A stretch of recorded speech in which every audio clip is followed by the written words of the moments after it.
ભાવનગરની વાત કરીએ તો ભાવનગરના બોર તળાવમાં 6 બાળકો ડૂબ્યા। જી હા, ભાવનગરથી આ ઘટના સામે આવી છે। ભાવનગરના બોર તળાવમાં 6 બાળકો ડૂબ્યા છે।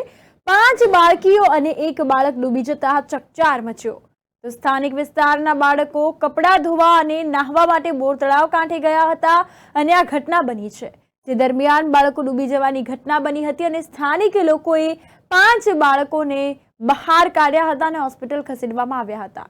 ત્યારે ફાયરની ટીમ દ્વારા આ બાળકોની શોધખોળ શરૂ કરવામાં આવી હતી અને શહેરના સિત્સર નજીક રહેતી 5 દીકરીઓ બોર તળાવ પાસે કપડાં ધોવા માટે ગઈ હતી અને પગ લપસી જતા 5 દીકરીઓ પાણીમાં ગરકાવ થઈ ગઈ હતી, જેમાં તમામને તાત્કાલિક સારવાર અર્થે સરટી હોસ્પિટલ ખસેડવામાં આવ્યા અને જ્યાં રાશીબેન મનીષભાઈ ચારોડિયા તેમજ અર્ચનાબેન હરેશભાઈ ડાબી, કોમલબેન મુનાભાઈ ચારોડિયા, ઢીંગીબેન વિજયભાઈ પરમારને તપાસીને તબીબે મૃત જાહેર કર્યા।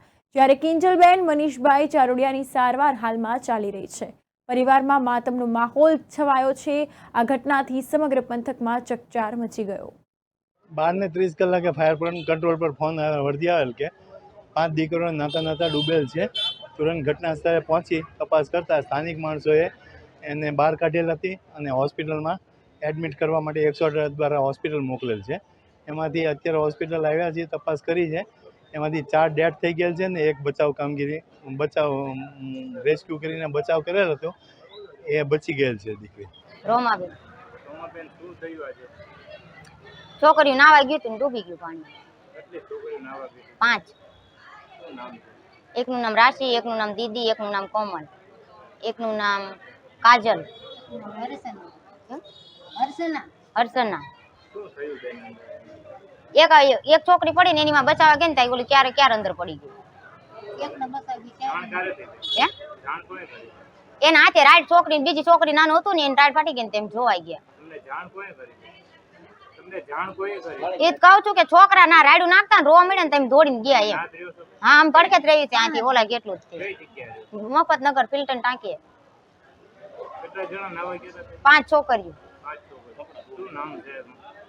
એકનું નામ કોમલ, દીદી, રાશી, અર્જના અને કાજલ। 4નું। આજે સવારનું લગભગ 11:30 પોણા 12 વાગ્યાનો બનાવ છે। ફાયર બ્રિગેડને 12:30 કોલ મળ્યો છે લગભગ, અને તરત પહોંચીને બચાવને રાહતની ચાલુ કરેલી છે। મને એવું લાગે છે કે એક બાળકી આપણે જીવિત બહાર કાઢી શક્યા છીએ અને બાકીના 4 બાળકીઓને અનફોર્ચ્યુનેટલી મૃત્યુ થયેલા છે। અત્યારે એની હોસ્પિટલમાં પીએમની કાર્યવાહી કરેલી છે। જે બાળકી જીવિત મળેલી છે એને અત્યારે સારવાર ચાલી રહી છે। અત્યારે અમે આવ્યા છે જો ત્યારે એક્સરે ચાલી રહ્યો છે એનો, અને જે રીતના એનું અમને ઇનિશિયલ માહિતી છે એ મુજબ એ બાળકી સલામત છે। સાહેબ, ખાસ કરીને આવા તળાવો હોય ત્યાં કપડાં ધોવા ન જવું જોઈએ અથવા બીજી વ્યવસ્થા હોય, માત્ર બોર્ડ મૂકીને તંત્ર સંતોષ માનતું હોય છે, કોઈ સિક્યુરિટી આપણી પાસે નથી? સિક્યુરિટી અને ફાયર બ્રિગેડ બધા રાઉન્ડ લે, પણ આ બોર તળાવ કેટલું મોટું તળાવ છે આપણે બધા જાણીએ છીએ। 1 ઇંચની જગ્યા પર વ્યક્તિગત સપોર્ટ ત્યાં આગળ બંદોબસ્ત આપવો ઘણી વખત પોસિબલ નથી હોતો, પરંતુ રાઉન્ડ લેવામાં આવે અને આવી ભવિષ્યમાં ઘટના ન બને, આજુબાજુમાં રહીશોને સતર્ક કરવામાં આવે એના માટેની કાર્યવાહી અપેક્ષિત પણ છે અને અમે કરીશું પણ।